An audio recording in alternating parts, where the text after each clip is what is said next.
تکبر کی مذمت۔ اسلام ایک ایسا ضابطہ حیات ہے جس میں ہر فرد بشر کے واسطے زندگی گزارنے کے مکمل طریقے بیان کیے گئے ہیں۔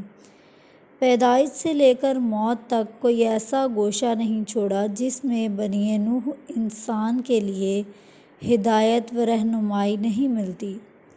ان اسلامی طریقوں کو اپنا کر انسان اپنی اجتماعی و انفرادی و معاشرتی زندگی میں دوسروں کے واسطے نمونہ عمل بن جاتا ہے۔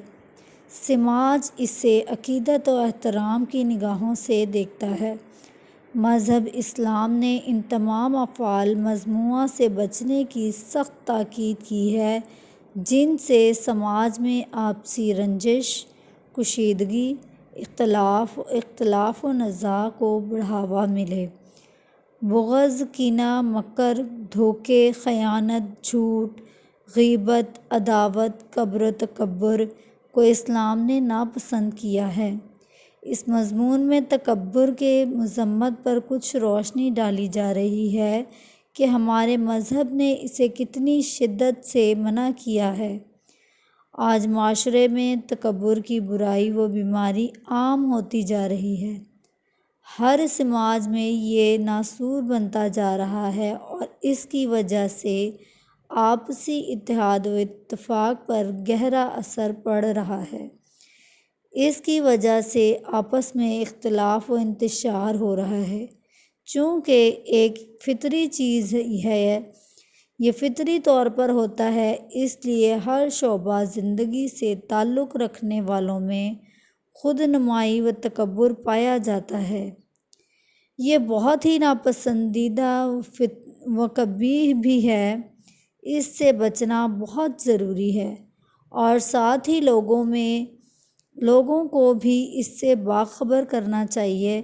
اللہ تعالیٰ ارشاد فرماتا ہے، ترجمہ: البتہ میں ان لوگوں کو اپنی آیات سے پھیر دوں گا جو زمین میں ناحق تکبر کرتے ہیں۔ دوسری جگہ ارشاد فرمایا، اللہ تعالیٰ ہر سرکش متکبر کے دل پر مہر لگاتا ہے اور فرمایا، بے شک اللہ تعالیٰ متکبروں کو پسند نہیں کرتا۔ ہمارے معاشرے میں دیکھا جائے اور اس کا ایک سرسری جائزہ لیا جائے تو یہ حقیقت متشر ہو جائے کہ بہت سے افراد اس کے شکار ہیں۔ تکبران کا شیوا بن چکا ہے، جبکہ اسلام نے اس کی سخت مذمت کی ہے۔ جیسا کہ مندرجہ بالا آیات قرآنی سے واضح ہو گیا، تکبر کئی طرح کا ہوتا ہے۔ کسی کو اپنی دولت و ثروت پر، کسی کو جائیداد پر، کسی کو حسن و جمال پر، کسی کو عبادت و ریاضت پر تو کسی کو علم و فضل پر، کسی کو حسب نسب پر۔ غرض یہ کہ ان کے مختلف پہلو ہیں۔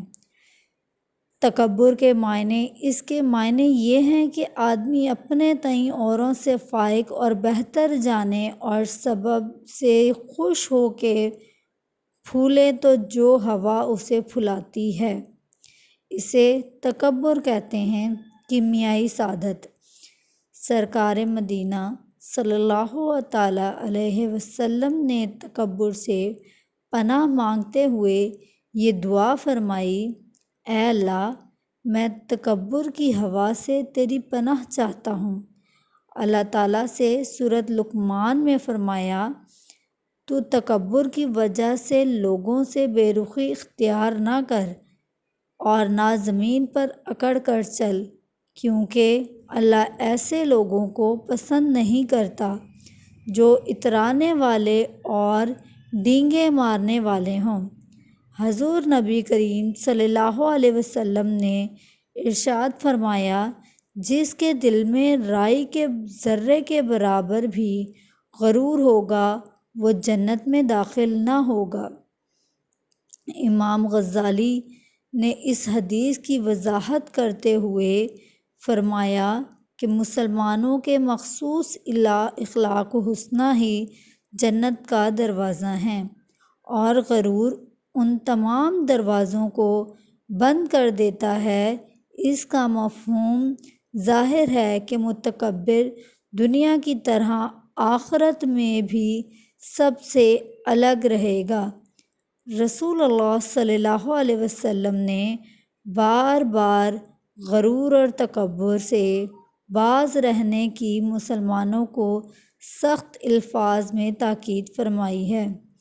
جو اللہ اور اس کے پیارے رسول صلی اللہ علیہ وسلم کی طرف سے بیان کی گئی مسلمانوں کو تکبر و غرور سے پرہیز کرنا ضروری ہو گیا، کیونکہ یہ بے شک تم میں باعزت اللہ کے نزدیک وہی ہیں جو تم میں زیادہ متقی ہیں۔ سورۃ الحجرات آیت نمبر 13۔ ایسی ذلت ہے کہ اس سے انسانی معاشرے میں باہمی نفرت و عداوت کی بنیاد پڑتی ہے۔ یہ ایسی اخلاقی بیماری ہے جو دوسری نیکیوں کو برباد اور ضائع کر دیتی ہے۔ اس بیماری کا علاج اگر ہو سکتا ہے تو عجز و انکسار اور یہ سمجھنا کہ جو کچھ اسے حاصل ہے وہ سب کچھ عطیہ الہی ہے اور جس طرح دینے پر قادر ہے لینے کی بھی قدرت رکھتا ہے۔